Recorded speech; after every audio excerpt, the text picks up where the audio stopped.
Cállate la boca, que dije. Sí, a poquito habla español. So I told you, okay, so my first beer was Red Dog. So why don't you Google that? If you guys don't know what that is, Red Dog, right? I was like 5 or 6, and some dude sitting on a porch, it's like sipping. Want some? Here you go. So that's how that happened, right? And I was like, same age. I was like 3 or something like that, 3 or 4, still, right? And I was like, hey, we lived in this complex, and it had like the pool, right? And you know how it has the fence, right? And it has an apartment, right? Like I don't know. Usually nowadays, that's like the managers, or they usually have the pool just blocked off by itself, right? Well, like we had that apartment for a while, and that's when I was like, hey, hey, mom, just hey, throw me in the pool, just learn how to swim, right? And she tries to throw me in the shallow end, and I'm like, no, no, no, let's go over here, let's go over here. You know what I mean? Throw me in. And she just throws me in. Just learn how to dog paddle, right? And I'm thinking I don't know how to swim, but it's just dog paddling, right? It took me a while before I knew how to breaststroke and do all that other stuff, right? And but anyway, so like there I was, right? I'm telling you, right? So I was telling you before about a lot of like the traumatic, like domestic violence, abuse, and like the emotional, the physical, the psychological, some of the sexual, right? Abuse that was going on at an early age, right? And then so you have that going on, right? But then so like it was like 12, 13, like and then that I started to really like not really grasp, but like build all these resentments, right? And started to believe all these lies that like everybody was pretty much telling me, right? The school, the society, my family, the neighborhood, the news, right? I mean everything. This right. So it's like basically was I was believing the whole if you live in the ghetto, you're gonna die in the ghetto philosophy. You know what I mean? And that's pretty much not America, right? That's pretty much why they say, you know, your zip code, uh, uh, your zip code is pretty much is an indicator or indicative of your destiny, something like that. That's pretty much what they say, something like that, right? And but it's not really true. I mean, it's true in some cases. I mean, if you live 90210 and I don't know what the other ones are in Virginia, D.C., and all that kind of stuff because I really don't care, right? I really don't. I'd rather be like, like what's that billionaire Branson and stuff? I'd rather just have my own little island and be like, screw all this real crap. If I was really, really super like Jeff Bezos rich and shit, I would just have my own little island. You know what I mean? So I'd be like, I don't know what's going on there. You guys got your own little things going on, but you gotta at least have something going on there. But it's like, dude. So what happened was like I started to just believe all that bullshit, right? And then you have like my family and like my sisters and my mom and shit. They all pick these wrong dudes, right, for the wrong reasons at the wrong time, and then they just go, you know what? To easily justify everything else, they just go, oh, it's all men are like that. They're paint broad brush, right? It's all like that. And then so they start to see me, right? I was the only dude, like, I don't like, I don't know, at times 5, 6, 8 different women at the time, right? In my family, but they would just man eaters, and just would just take it all out, you know, all their little stuff on it, right? And then so it emasculates you and everything else, right? And then so then you start to just go into what nowadays they call toxic masculinity, right? To at least validate and get that other stuff, right? That out of boys and everything, kind of other stuff, and because you, I mean, as a boy and everything else, that's what you're kind of you need that kind of stuff, especially growing up and producing, right? You need some encouragement and stuff that you're doing good and everything else. Otherwise, you're it's going to be like a misguided missile. It's not going to be good. And so, I saw my stepdad. My stepdad would always be like, you know what, man, if you don't act up, if you keep acting up, and if you don't act right and everything else, I'll take you to TJ and we'll just send you to white slavery. Nowadays, I think I would really believe him. Nowadays, I'd be like, oh, yeah, right. You know what I mean? Like Mexicans really want white people working for them. Like, yeah, right. Come on, man. Like, that fence ain't never getting built. You know what I mean? But anyway, so I digress. But anyway, so um, that's what happened, right? And so then I just started getting really angry, and I started acting out, right? And it just in any kind of way, right? And trying to get attention, and like I said, but any attention is better than no attention. And I think that, especially nowadays, we're seeing that in an extreme, right? I mean, nowadays it's kind of easy too, right? So it's like, kind of everybody's just attention seeking, right? So I mean, I think everybody can kind of relate, right? I think we should be able to find the similarities instead of the differences. I think that's what people are really like addicted to right now. Yeah, it is what it is, though, right? But so basically, man, that's what happened, right? And then you're just like, and then so I was be going to school. I'd be going to school with these little rich kids and stuff all the time, right? And poor kids, and I had this I was on school free school lunches, right? Which is kind of like embarrassing too, right? And all these other kids, blah, blah, blah, blah, right? Because you get kind of a different lunch. You would type in a number or whatever, and they all know, right? And then but I had this counselor, Miss French Boy, and she would always come and like during class, or whatever, take me out and bring me up and talk to me. What's going on? What's going on? Blah, blah, blah. Sometimes, right? She'd take me to McDonald's. I don't know why. McDonald's seems like a place. McDonald's. I have a weird thing with McDonald's, right? Because the place at the foster home took me there. It seems like a lot of people just like. I mean, it's probably because it's on every freaking corner, especially in California, right? But so then we went to McDonald's and stuff one day, and she's like talking to me about what's going on and everything else, and I'm like trying to get me to snitch out of my family. But some of the cops that would come over, I don't know what would be worse, the cops or the probation officer or parole, right? Well, I know, like they would all try to, but it's like especially in that kind of environment, it's like, dude, like my state or whatever, like whoever they're trying to get, whatever, they know where that source is going to be coming from, like so they know. So it's like the retaliation factor is always in the back of the mind, right? So.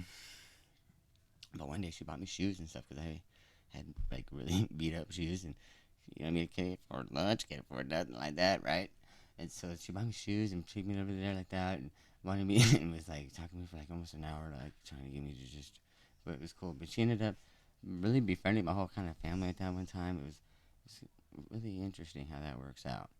But you know,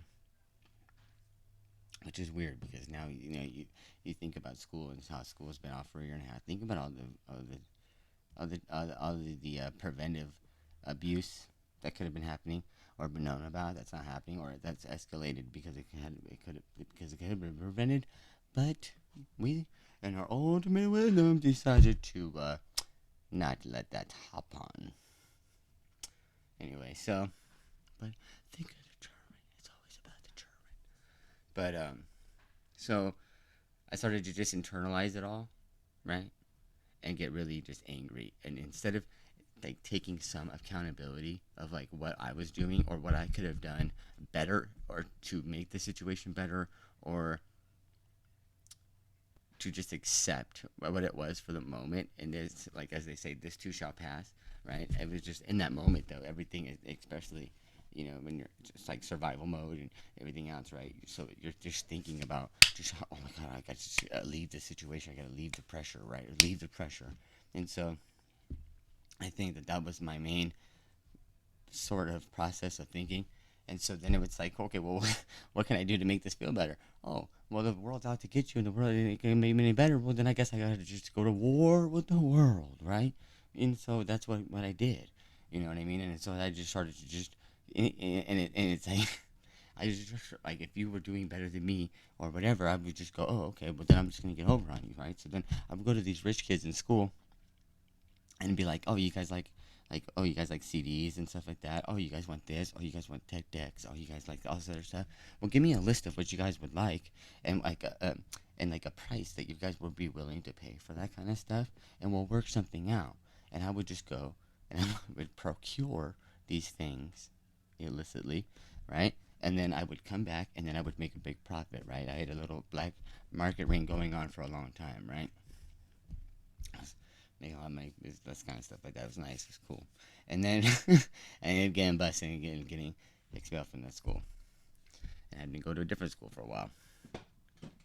And it wasn't all that great. But That's when I couldn't do any of that kind of stuff.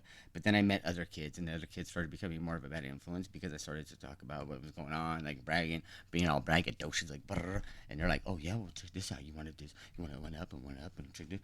And so I was like, "Oh sure, I'm down to do that." You know what I mean? And so then we just started, and it just started escalating from there and going on from there. And it was like, "Oh my god, what am I getting myself into?" Right? But by then you're just like, "Oh my god, right? Like, can't fold now like a Kmart shotgun on blue light special now, right?" So you gotta just be down with it.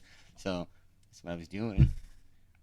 And then I got, like I said, then I got into that boys' home where I learned a lot of stuff, right? And then um I got out of there, and then I was like, oh, I was feeling good. I was like, oh, this is all cool. Everything's gonna be different. I had to get out and then go right back to school. So I was like, oh, this is gonna be kind of cool. The only thing is I'm like 310 pounds now because I got really fat because I wanted to go to Burlington Coat Factory instead of Walmart, right? and so and so I was really fat. Nobody really noticed me or anything else, and it was not all that great of experience for like a year and a half or so, right? And then it was just more chaotic. I was going back into my mom, right? So my mom, after she left my stepdad at 13, right? So like my whole high school experience was my mom living in a hotel room, like in a hotel. We were living in a hotel, paying monthly, blah blah blah, depositing in, right? It was kind of, it was what it is. But so there you meet a lot of kind of shady characters. It was kind of like people like that in and out, right? And so I got we go there, and then my other sisters across the street, and we and her were just going at it and at it and at it because it was just anger, anger, anger, anger, right? And then so I got out of that, and I was just like, and my other friends were just smoking weed and doing this, and this is cool. So it's like, oh yeah, I want to be part of it too. I'll do it too with you guys. Oh okay, you know what I mean. My life sucks too, so I'll do it. And then so we're doing that, and then at the hotel, right? I started meeting these other people, and then I met this guy Joey, right? When I ended up one night getting all mad at and my mom's at work or whatever, and I didn't know how to drive a stick shift or anything. But I was like, I've watched my stepdad and my mom do it for years, right? It can't be that hard. If they can do it, anybody can do it. So I just was like, you know what, I'm gonna take the car, right? But it was sitting in the car. She walked to work for a reason, right? It was like it was overheat, or there was some weird reason why she wasn't driving it, right? And I didn't I just knew there was a spare key at the house. So I was like, well, it's the family's car, right? So I took the car, and I'm like, well, what I'm going to do is I'm going to drive around the little apartment, the little, you know, hotel complex for a little bit, for like a little thing to see if I can even do it, right? I was like, dude, you're still in first the whole time, right? Like, think about it.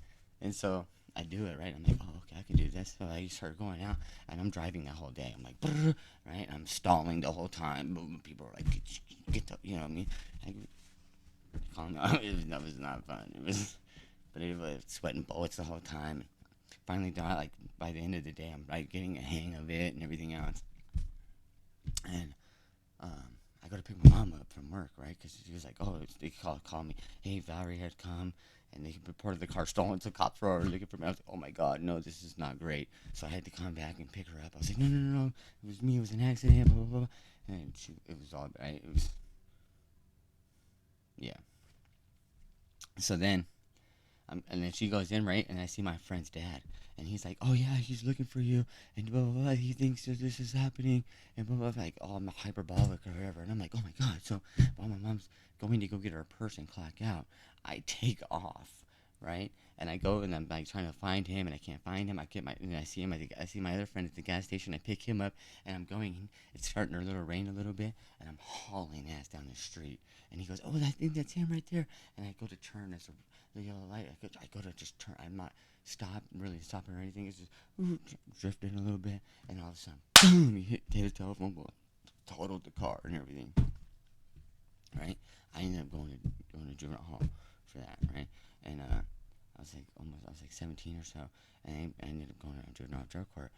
So then after a while, I ended up getting meeting this dude Joey, right? And I'm like, I had a relationship, going through with my mom, everything else.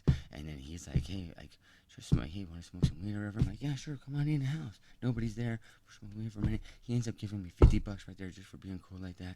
We're talking some more like that. He gives me another 20, and I'm like, this is what's going on here? We're talking a little bit more, and so then he's like, hey, I'm about to leave, blah, blah, blah, blah. He pulls out the pizzo, right? He's smoking some meth, crystal meth. I'm like, whoa, what the hell is going on here, right? And he's like, hey, blah, blah, blah. Starts talking to me, something laying down some game, right? And he's like, you want to make some more money? If not, here's another 20 just for being cool like that, right? And I'm like, what the? And he's like, but if you want to come with me right now, right, I'll give you another 100, right? And I'm like, he's like, yeah, man, let's just go right now. You know what I mean? We'll go right here. And I guess his mom lived in the same kind of motel complex, right? And I was like, okay, let's go, right? Lock up, right? Get that money, right? Put it in my pocket, right? He was like, that's yours no matter what, right? Just, right? I'm like, okay. So then we ended up going to his place, right? We're supposed to be there, right? We're supposed to go there, cash some checks, and make some money. And I was supposed to be back there at my house the next night. I didn't go home for a week straight, right? And the next time I'm back there, I'm all jacked, right? Just getting some trying to get some clothes, and I'm gone, right? And the next thing you know, I'm locked up and everything else. I'm ready to call my mom, blah, blah, blah, blah, blah, blah, right? And then all of a sudden, it's like one thing leads to another, and then all of a sudden, it's like when I was 17, right? And then all of a sudden, I'm 26, and I'm like still trying to get out of that, and still meeting with that dude, and right? And I haven't talked to him since, but he's still doing the same thing I hear, and I am doing a lot better. I'm not, you know what I mean? So, I'm not lying. It just is what it is, you know what I mean? I'm just trying to be real, like I said. You know what I mean? So, like I said, you know what I mean? It is what it is, right? But, love you guys, alright? Toodles.